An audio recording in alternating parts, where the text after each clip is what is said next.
Здравейте, приятели! Траурна агенция Мемориал Варна.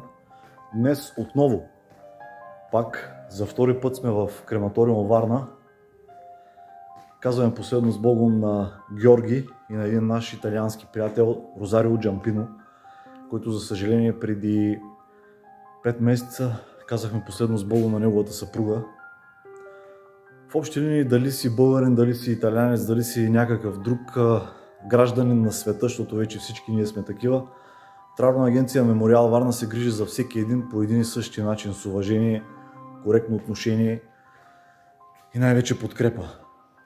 Тук не е нито мястото, нито времето да си говорим за най-ниските цени, защото това е факт, който не искаме въобще да коментираме, но и мисля, че не е най-важното, когато изпращаме близък човек, въпреки че ние държим на нашия изключително нисък диапазон на цени.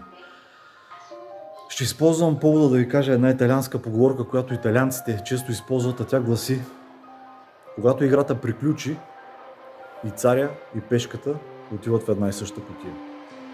Това е посланието, което днес ще си кажем с близките на Розарио Джампино.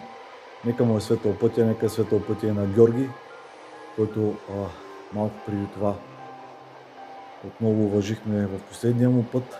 Така че, скъпи приятели, ако сте от Варна или откъдето и да е, не забравяйте, Траурна агенция Мемориал Варна е вашия приятел в трудния момент, когато трябва да си кажете последно с Богом с вашите близки.